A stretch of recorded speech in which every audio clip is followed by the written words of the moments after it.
Hey,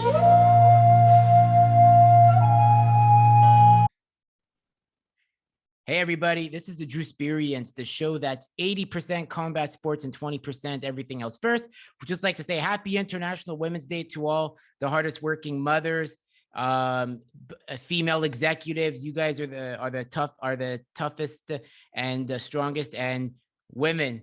The world needs them, and we always learn from them, and they make the best moms and teachers.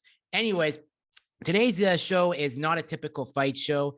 It's about a difficult subject, and I wanted to bring on my mother. This is my mom. For those who know, she's the one that really backs me on the podcast, and the reason why the podcast looks much better is because of her. Thanks to how she's helped out, and she's gonna give her story today because the show's about fighting, but she's a real fighter. She's been, for those who were going to say, she's going to say her story, what kind of cancer she's been battling. This is a very important podcast we get out because we don't know how many people are going to impact. So without further ado, the one and only, the best mom in the world. She makes me a better person every day. Whether it's to be around people, whether she teaches me how to cook when I'm about to burn stuff. She's the greatest, the one, the only, the toughest, the champion, Marlene Litwin, my mother. Hey, Andrew. Thank you Hi, for that. Mom. Thank you for that beautiful intro. But you're pretty amazing yourself for doing what you've done with this blog and to do how many months. I'm so impressed and I'm so proud of you. I didn't do it on my own. You did a lot on your own too. So I'm very impressed with all his accolades and all the people that come on and talk to him. And it's very interesting. And sometimes I listen, sometimes I can't. But I just want to say thank you all out there for supporting him and being there. And thank you, Andrew, for having me on. And hey, not a problem. I had to make time for my own mom because, I love all the guests I have, but this is probably one of the most important shows ever, as I said, because talking about cancer awareness. So, I'm gonna have to say, Mom. I'm not gonna address you by Marlene. Go ahead. Just screw it. Okay, so Mom, obviously, it's been a very tough year, to say the least, for lack of a better term, since November of 2020. So what do you want to tell people you're battling right now as you battle the realest fight of your life? Okay, so I guess we could start at the beginning when it was a really weird situation. Around October the 30th, 2020, I started getting a lot of pain around just before that, about 5 weeks before. Mm-hmm. And I didn't really tell anybody because I wasn't really sure what the pain was. It was on my left back side, from my shoulder all the way down to my left quadrant. Remember, left quadrant. Okay, left quadrant. And I never had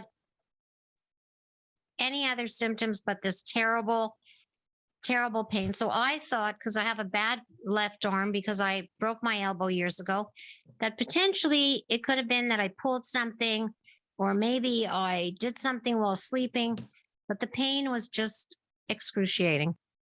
And I kept calling the doctor, my own family doctor, and she kept saying, well, we're going to raise some medication because I did have some heartburn. And she kept saying, well, we're going to give you some more Tylenol and keep taking it. And as time went on, the pain was getting worse. And I kept saying to her, this is not working. Well, let's try more. Let's try more. You got to give it a chance. And it was during COVID. It was very scary. She did not want me to go into the hospital because she was a little concerned that it was wasted time and that I could get sick. So anyways, it ended up that I did have to go to the emergency because the pain was so bad. And she got a little annoyed with me saying, I guess my diagnosis didn't work. And I said, I guess not. And I went in, and the very next morning, I didn't even tell you because I was so frightened. I didn't know. I thought it could be a kidney stone, maybe a gallbladder. I remember that. I remember that day. I was like, you said, I'm at the hospital. Don't worry, it's not COVID, but I have some stomach pain. So I said, okay. I said, yeah. It was very bad stomach pain. Yeah. not really back pain, a little bit of stomach, but to the tune of that it was burning. It came like a burning ball of fire from my back to my front part of my body. But it was primarily in the back, in that left stride. Mm-hmm. So I had a very good doctor in the ER who was the head, and he goes, "We're going to give you an ultrasound, and then we're going to give you a CAT scan." Mm-hmm. So then after the CAT scan, he goes, "You might as well go to sleep till your results come in because they take time." And at 4 o'clock in the morning, just like in the commercial, this doctor shows up. He knocks on the door, and I was sleeping at this point because I was so tired. And they had given me something to relax me for the pain. And he pulls this chair and it squeaks against the floor. And he sits down and he goes, "Mrs. Litwin?" And I go, "Yep." He goes, "I'm Dr. So-and-so from the emergency." And he says, "We found it." And I looked at him and I go, "What did you find?" "Well," he says, "we found something." And he said, "I'm not an expert, but it looks like we found a mass on your pancreas, on your liver, and on your stomach lining." "A mass," I said. "How does that happen? How does that happen? I never smoked. I never drank. Mrs. Litwin, I don't know more than that. It's just preliminary. We see a dark shadow. We don't know what it is. You're going to have to wait till tomorrow morning. Please try to get some sleep, but it looks like cancer." I said, "It can't be me. It has to be the lady down the hall. It can't be me. I never did anything." He goes, "Mrs. Litwin, please calm down. After being given news like that at 4 a.m., you're kind of shell shocked because you're just waking up and you're like trying to figure this out. You'll never figure it out." I had no clue. So the very next, he says, "You better get some sleep," which I couldn't. Thank God my friends were up because they were all waiting for answers and they weren't letting me out of the hospital. And the pain was still pretty bad. So sure enough, next morning, 6 a.m., they all start coming in, all these doctors asking me questions. "Did you have this? Did you have this symptom? Did you have this symptom?" The biggest symptom they kept asking me if I had was jaundice, which I never had, hepatitis, never had. If I had anything related digestive, well, I had heartburn. I've always had heartburn since the day you were born because Andrew was a tall baby and he used to push up. But, since he was born, I've never really gotten over that. And I've had other health problems too, but not like that. So they wouldn't let me out of the hospital. They said, "If you leave because of COVID, you won't get a biopsy." And I said, "Okay, I'll do what you asked me to do." So I had to stay in the weekend. And the very next day, this other physician came in. They threw me to the second floor. And this doctor came in who could speak very little English. He came from Saudi and he had problem with French, English. And he just said, "It looks like pancreatic cancer." "Pancreatic cancer?" I said, "How could you come up with that?" He goes, "Because we're looking at it now. And in their department, they thought they could do an operation, which they couldn't do." I was in the Jewish General Hospital, and it wasn't a very good place for me. We'll just leave it at that. There were a lot of mistakes made. They did do the biopsy. It did come back positive. I had to change my doctor. And you have the right to change your doctor. But that's So what was your reaction when you found out the early results? Like, and when they said after like they confirmed it could be it really could be pancreatic. Well, the very next day would have been Sunday, and he didn't show up. And Monday I was supposed to have a biopsy, which they forgot to do. So they sent me for another test, which was really ridiculous because I had already had a test like that. And then I had to have another scan. So they were kind of delaying. I don't think I believed it. But then this Dr. Morin came in and he was wonderful. And he just said, "It's a stealth cancer. And I'm telling you now, you're at stage 4. Stage 4, I said. How did I go from stage 1 to 4? I said, "I don't even know what stage 1 is." And he explained it to me. So he says cancer is one cell that goes awry in your body. Every day we're disposing of cells, every single human. But sometimes we have cells that kind of stay. But he says where your pancreas is, it's in your back. The pancreas controls your sugar, diabetes. It controls a lot. It brings on enzymes. It digests your food. It controls so much in your body for food. You know, your stomach dumps, the pancreas does its thing, then it goes to the next thing. But it's a very important little organ. And I didn't know where it lay. It lays on your back. In a man, he will get very sharp stomach pains and such bad stomach aches. If he is displaying the beginnings of this, there might be other symptoms, and you should all look at it. And I'm wearing purple tonight because that's the color of pancreatic cancer. And I really had no clue. I knew where my body parts were because I was in fitness and I do know my body, but this was something out of left field. So, how did I feel? I felt suddenly abandoned because, of course, there's COVID.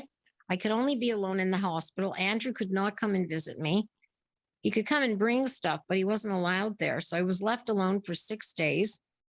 None of my friends with a phone. There was no internet because their internet was down. No support system until I left. They diagnosed me with 2 other things that I never had. They just kept re-diagnosing. They just didn't know at this point. Until you get your biopsy results, you're kind of in the blind.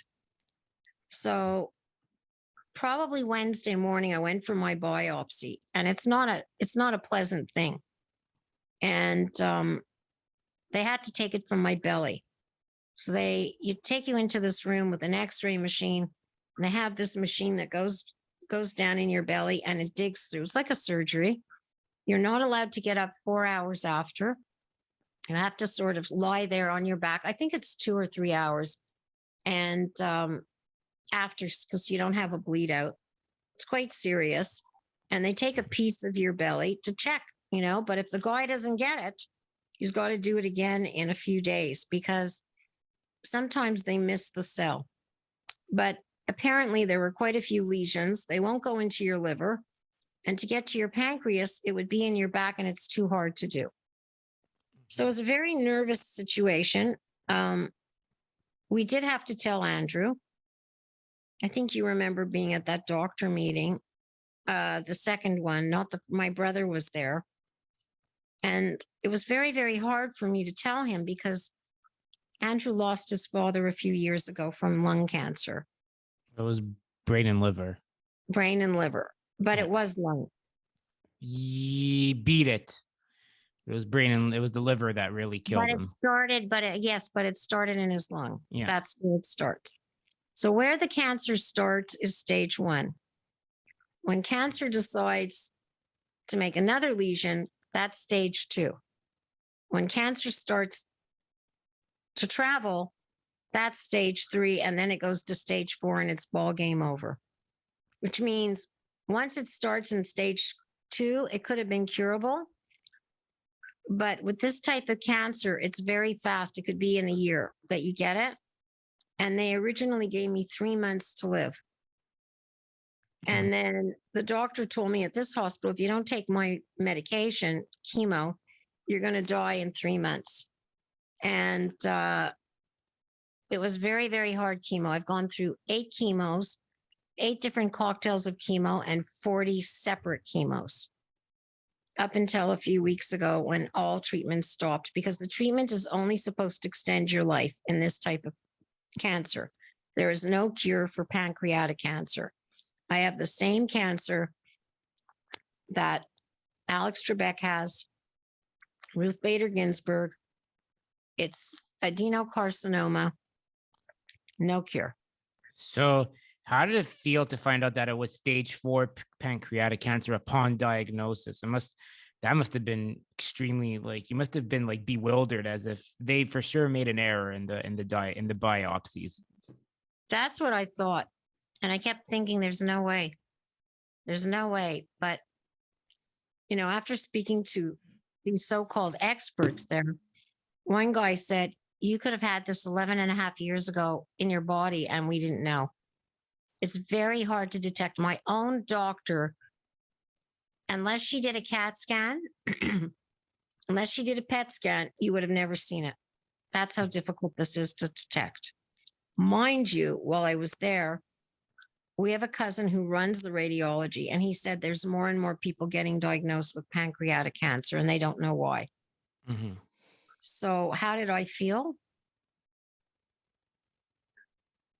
In Yeah. denial, shattered. You see your whole life flashing by. You don't know what's going to happen, and you don't know what to do first. But the first thing I did, which is very surprising because I'm quite organized, I made sure my will was up to date because that's important. I made sure that everything was organized, my funeral arrangements, because that's the last vestige a parent or a person can do for themselves. So their family doesn't have to organize this. It's very hard. So I organized everything so my son wouldn't have to do it. I had to make sure that all my people were put in place because anything could happen. I could go into chemo and have a heart attack. It's a very hard thing. And I will just tell you, I hated chemo. It was awful. It's just awful. Every week I had to go. In the beginning, I was 9 hours there every week. And then I had to take a chemo bottle home with me, and then they had to come and disconnect it. And I had to have a surgery in my chest. Right there is where they put the chemo in.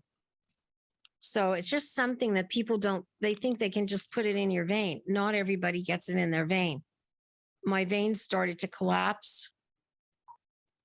My body, I weighed a lot more than I do now. Now I've lost over 100 and something pounds very quickly. Andrew saw my weight loss. But it was kind of like I was on a fast train and I wasn't really thinking of stage 4. I was thinking, how am I going to get through this?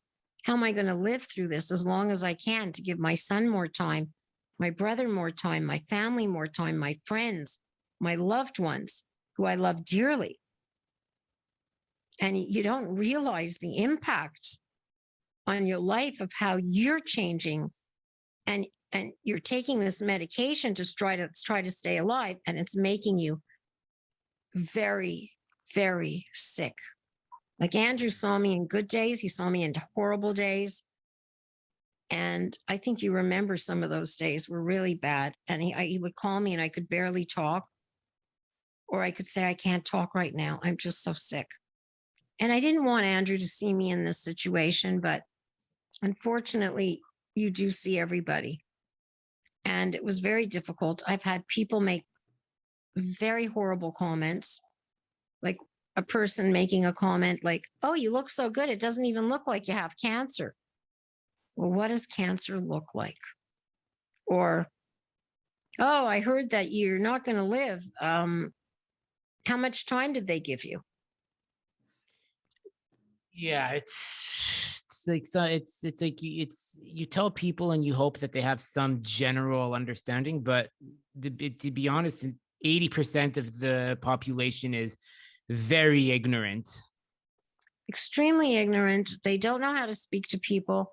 The best thing you can say to a cancer patient when you see them is, I'm so glad to see you. Don't ask how they're feeling. Just say, I'm so glad to see you. And is there something I can help you with? Is there something I can do for you? And if the person opens up and says yes, then that's okay. But if they say no, like I had a lot of well-meaning friends bringing me food that I couldn't eat. And I kept telling them, please don't bring me food. Please don't do it. They just didn't know how to help. But that was their way in showing how they helped. And I had to sort of coach them, no food, no nothing, because I couldn't eat. You don't eat. You eat like little tiny meals. And even that, you're nauseated. You have very bad stomach problems. This is a digestive cancer. So every time I ate something, it would either go right through or my body wouldn't recognize it anymore because of the chemo. That's because of the chemo. Now that I'm off the chemo, a little bit better, but not great. And I'm still having a lot of symptoms because there's all kinds of stuff that happens to you while you're on chemo. You have a lot of symptom management you have to manage, because if you don't manage it, it gets ahead of you and you can be in the hospital pretty quick. There was one day I fainted and poor Andrew got the call and I had to go to the hospital for hours. And they said it was a direct fall from blood pressure. They don't know why it happens. It just plummeted. Could have been from the chemo the week before. They don't know why. But going through all these different chemos, I went through F5, then I went through F3, F2, wait a minute, F5, F4, F3, 2, 1. And then they put me on this last chemo, which was gemcitabine. To me, that was the worst. I wanted to quit. I couldn't get out of bed. I was in bed most days, the last few months. And I kept begging my doctor. I said, please, this is not working. And sure enough, the scan results came back and said, there's no more treatment options, Mrs. Litwin. You're just going to have to go. Now I'm in palliative care. And their job is to just make sure my symptoms are being managed and that I have a very good end of life. He said 3 to 6 months, but he said he's not God. So my new doctor, I'm at the Royal Vic, the Glen, the new hospital. And I have to tell you, I've had such excellent care where I had such horrendous care at the other hospital, which was a sin. And this hospital really rose the dignity that they show their cancer patients at the Glen, the way they respect you, the way they help you, the way they honor you. I didn't know where I was. And I'm so glad that I left that other hospital because this is the place to be. And it's modern medicine, where the other place has a lot of catching up to do. Even though it was a good hospital, it's not any longer. So I'm just letting you know you have the right to change your doctor, especially at end of life, if you don't get along with him, because that's your life. You're paying him. He's not paying you. And if he's rude, pardon? I was going to ask, when did you become aware you could switch your doctor? And I don't need to ask why you did, because it seems like you just didn't have a good match with the first one. No, I didn't have a good match, and he was very disrespectful. I realized it I asked you get a pivot nurse, and I kept saying, this doctor is not a good match for me.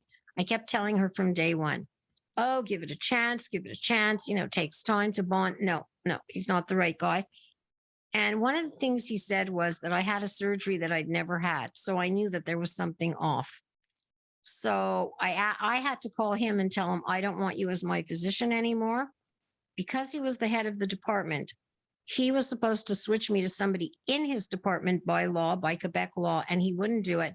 He says, I'm transferring you to another hospital. And he gave me one of these other guys, but then I got a name of somebody else that was a better fit for me. So that's how that happened. But you can change your doctor at any time. You just go through the process. You tell them it's not for me. And you have to go through patient. There's a whole process. It did not take long, but my friends were very concerned because it was during COVID, and they said you might get a break and then you won't get chemo for 2 months. And then that's not what happened. It was a smooth transition. I went in 3 weeks later. I had a little bit of a chemo break, and then I started chemo again, but he lowered my chemo quite substantially. And he said, why would we hurt you with more medication? And there was my thing. And I had another situation, which was very interesting. The other physician kept telling me, oh, your tumor markers are going down. Well, I have a certain type of blood that doesn't show tumor markers. And my new doctor found it. And he said, you're not showing tumor markers. What is he talking about? And I said, I'm not. He goes, no, we can't see them. So they would only be able to see it through scans if the chemo was working or not. And as time went on, the chemo had to keep changing because you can't keep your person on the same cocktail all the time. And because it doesn't always work. So they go from one to the other, but you can't go back to the first one. You can start a new one, but you can't go backwards. You can only go forwards. So that's how chemo works. And then it's supposed to shrink your tumor. And sometimes it does. And sometimes it feeds the tumor. So, but we do know. Yeah. So, and So you change it to the Glen and the Vic, and it's obvious it's a better match. And what do you feel has made them a much better match for you during the this period? Well, my new oncologist, who was Dr. Alcindor, Terry Alcindor, just listened. He sat with me and he listened with my pivot nurse, Daphne Lamoresani, and they listened. They listened to who I was, and he wanted me to have a quality of life. Their philosophy is you need to thrive, even though you have this. You shouldn't let it define you. And I think I've been pretty positive going through this horrendous situation, but I've had terrible days. I've had days that I just say, I didn't want to live anymore because I was so sick from the medication. The medication, the chemo makes you really sick. I'm not going to lie to you. It's a very hard treatment. F5 is probably the hardest. And then as it went down, it got a little easier. So my chemo went from 9 hours to 2 hours, but then it went to half an hour. But that last half hour every week was the worst. The last from October to when they stopped it. Worst chemo I've ever been through. I got so sick. My body just felt like I was always tired, couldn't get out of bed. You just don't. Oh, looks like the phone went. It happens to all the guests. Don't worry.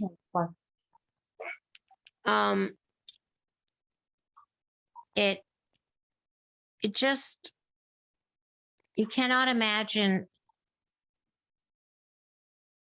how you feel. You feel like you've died. You get up, you can barely walk. I was holding on to walls to go to the washroom. Mhm. Now, Andrew knows me. I had a ton of energy. I don't have it anymore. Now I'm on a lot of different medications to give me energy, like corticosteroids and other stuff. And it's really difficult. Mhm. So it's keeping me going now. So I guess, the other question is, so how did you feel when I told you I had a premonition it wasn't going well? And what would you tell our listeners to make good health decisions? And it's a three-part question. So the third part to the question is, what do you think you could have done differently? And how does it feel to be in palliative? Okay. So we're going to answer the last question first. Mhm. Let's go in reverse. Okay. And so I'm just going to ask you guys out there, if you feel something that's not right in your body, your job is to get it fixed. And no matter what, you have to scream louder because it's your body. And don't brush it under the carpet. It's not that I brushed it under the carpet. When Andrew asked, what could I have done differently? I don't believe there was any. I know now from my own physician, there was nothing I could have done differently because it was already in my body and it was already reacting. But I didn't know. So it comes on slowly. It's like stealth. And if you look up pancreatic cancer, you can see how fast people come and go. Like there was a guy that I did meet a number of months ago. He didn't last longer than 3 months. He was an older man, but he must have had, I don't know. He was very sick and they did help him as much as they could. He didn't last. Some people last longer, depends where it is in your pancreas. They can operate on your pancreas and they can do something called a Whipple procedure, but I was not a candidate because it has to be either where in the front or the back. And where I have it, it's in a weird situation and I have a very rare cancer, according to my doctor. They tested me genetically. Nothing I could have done differently. I don't have any genetics. I do have a family history. We do have a mother and a grandmother that had breast cancer. I'm not a BRCA. And they did want to put me on immune therapy, not a candidate, because you'd have to be a BRCA, which is a genetic cancer, which means it comes way back in a father or a mother, which meant if I had had it, then Andrew would have to be tested every single year, which he will get screened. for other things. My brother, his children, and anybody else in my family. So is there anything I could have done differently? I didn't smoke. Andrew knows. I drank wine once in a blue moon, but it wasn't like bottles. I wasn't like walking around like half the time tanked. Never. I'd have glasses of wine or I'd have like a beer, but I wasn't running to the bar or drinking because that's not my thing. And I don't smoke. I don't smoke up. I led a pretty clean life. I'd drink a little bit of wine, you know, when I could, like a glass here and there, but I wasn't. And I didn't really party and I never took drugs. So that's why I was like a little bit shocked. The only other thing that it could have been, they are finding out that depression is probably a good start of a cancer. So in this type of cancer, it might be others too. They're looking into it now. It's one of the 4 factors. And I did have like depression a few years ago, but they're not sure if that was part of it because it was too far back, but they looked into it. They said no. And the genetic paperwork I went through, because there's a very big doctor that works at the Glen that does genetic cancers. They gave me like 1,000-page document that I had to fill out, and they will keep it there forever in case later on they come with a cure and then they go back in it and they look at things. Maybe there was an answer there that they missed, but they didn't know. It could have been depression that started. It could have been this, because the body starts going through a little bit of a depression when it gets a cell that it doesn't recognize. And then it just recognizes it, it accepts it. Whereas a healthy body will look at that cell and battle it and say, get out, you don't belong here. Whereas my body just probably said, you know what? Okay, Mr. Cell, set up a house, go buy a condo. So he set up shop in the pancreas, could have set it up in the lungs, could have set it up anywhere. So it's one cell that goes awry in your body that they don't know why. Okay. Could I have done anything differently? No. So your second question. Andrew, your second question? Yeah, it was like it was since it was a 3-parter. The third parter was, so how did it feel when I told you I had a premonition it wasn't going? Yes. So a few weeks ago, I had to go for a scan, I would say in February. And I told Andrew I have to go for another scan. And he'd come over the day before and he goes, Ma, you've lost a lot more weight. And I said, yeah, I don't feel good. And he went to bed that night and he had a very bad dream. And he called me the next day before I went in. And it was heartbreaking for me to hear that he had a premonition that it wasn't going well. And I said, I had a feeling, because when I went into the scan, this lovely young girl put me in the scan and she had to put the scan stuff inside my portacaf here after I had the surgery because my veins were collapsing. She couldn't find a vein to put the liquid in. And I looked at her and suddenly I got this terrible feeling that the doctor and the nurses were crying and everybody was crying because the treatment wasn't working anymore. And then Andrew tells me this, and it was just, I knew that was a message from somebody. It was a message from up there telling me, this is it, kiddo. It's not working. How did I feel? Very sad, devastated, because I'd been fighting a whole year. I've been fighting since December 13th after my first chemo. And imagine going through all that. Now, I'm going to tell you, people out there, you're probably going to be shocked. Knowing what I know now, with the chemo that I went through, the 40 that I went through, I would not go through it again. No.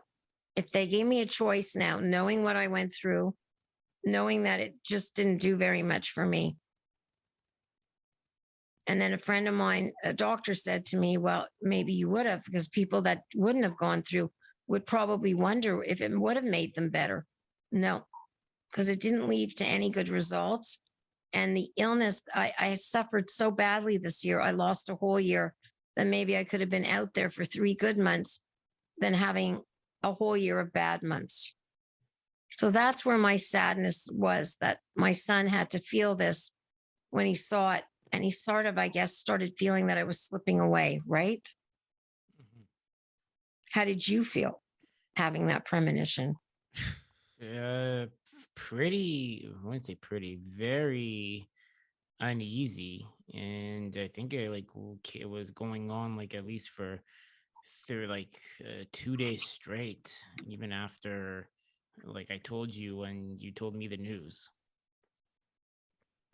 I told him the news as fast as I could, but I already knew, and they told me no more chemo. And I was happy about, because that chemo was killing me. But I was sad that my son had to go through this because I love him dearly. He's the best thing that ever happened to me in my life. And I'm very honored to be on your show, Andrew. I'm very honored that you took this time. And I'm very honored to speak to all of you tonight. And it's very gracious of you to let me in and listen. And the only thing I'm going to say to you all is please don't let your health slide by. Because if I could give up everything and get my health back, give up everything and live in a simple way without all these things, I would do it in a New York minute. Because once you lose your health or your inability to walk, like I'm losing now, I can barely get up my stairs now. I can barely do things that I used to. There are more days that I'm lying down on my couch and on my bed than I'm active. Sunday and Saturday, I was active, but maybe tomorrow, it depends how I feel, what I can do. And sometimes I don't feel I can do it, but your brain is lying to you. You know, it's like chemo brain. So I have my moments. I feel very humbled by this experience. I feel very humbled by the overwhelmment of people that are willing to help. And I have gracious friends. I have beautiful friends. And I have good family that they're just there for me. And my son is there for me. Like he'll go and do whatever I ask him to do. If I ask him to come over, if I ask him to help me. But eventually, palliative care, now they treat me at you at home until such time that you can't be treated at home, and then they put you in a hospital setting. So right now, I'm here for now. I will get the help from doctors and nurses. It's called end of life care. Right now, it just started. I'm right at the top end, which means it's not that serious right away. But what's going to happen, from what I understand, is it could go south very quickly or it could go south slowly. I'm praying for slow, but I don't want to really suffer that long. And you should do a DNR, do not resuscitate. So this is just me. Just make sure it's all done in your will and have everything ready, because you don't want your family to having making these decisions. You want to control your narrative. Mhm. Yep, it's very true.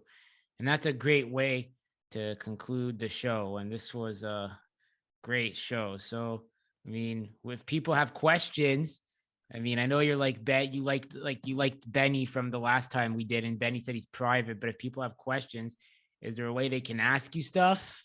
I mean, I know you're Yes, not on social media much, but they can message you to message me if they have any questions.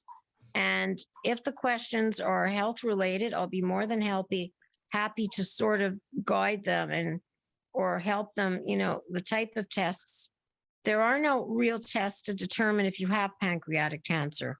The only thing that it would be a blood test. They are now coming out with blood tests. They're quite expensive, but they're looking into them.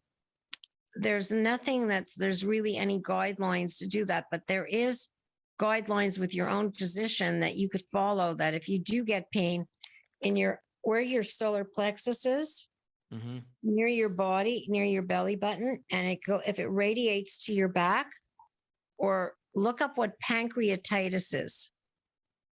Because pancreatitis is an inflammation of your pancreas. That's more common, but if you do get that, or you do have a lot of stomach issues, you should see a specialist to make sure that there's nothing serious. And, any questions of like where I would recommend, I would say the cancer hospital today to go to would either be, if you're French, it would be the CHUM. They have excellent guidelines there because it's very modern, or the Royal Vic, because they have a lot of phenomenal physicians there. And it's a teaching hospital, but it's a very clean teaching cancer center. And it's very well documented. And not everybody's going to be happy in every place. There's problems everywhere. But I can tell you where I was.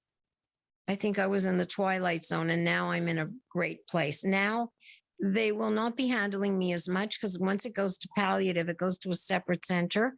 I'm now being followed by a pain clinic, palliative clinic. There's many different clinics within the cancer center itself. And they're very well versed, great team. And if you're not being serviced properly, I want to tell you, the squeaky wheel gets the grease. Get your reports there all the time. If you're getting blood tested, don't wait for them. Make sure you be your own advocate. If you can't be your own advocate, you're going to fail. And failing is not a bad thing, but when you have months to live, might be a little bit strenuous. So you got to keep going. Are there any other questions, Andrew? No, I think that's it. I just want to say thanks for coming on. The energy was good, and it's pretty good. It's really good for your first time on a podcast. Thank you. And I want to say that we did one before, but I was too nervous, and this one was a little bit more organized. My energy is a little bit better today, and I'm very grateful that I could do this. And thank you all who tuned in. God bless. And just remember one thing. If you don't have good health, you don't have wealth. And that's the most important thing. And I love you, Andrew. You're an amazing guy and a man. And the way you handled it and the way you're handling it now, it can't be easy, but we're a team. And we'll always be a team, no matter where I am. And I'll always be inside you. That's true. And I love you too, as always, for everything, even when I've driven you crazy. You've never driven me crazy. You were my son. Yeah. Kids are supposed to do that to parents. You've always been a great kid. And so I'm very lucky. I'm very honored because who has a son that's doing blogs? I mean, this is incredible. So thank you very much. Anytime, Mom. Glad we could do this. The episode will be up on YouTube and all audio platforms. So if you like this conversation, make sure to hit the like, share, subscribe button, and clips will be out too to give you a small portion of the conversation if you want to look at the bigger one. So make sure to like, share, subscribe to the Drewsperience, the show that's 80% combat sports and 20% everything else. Thank you.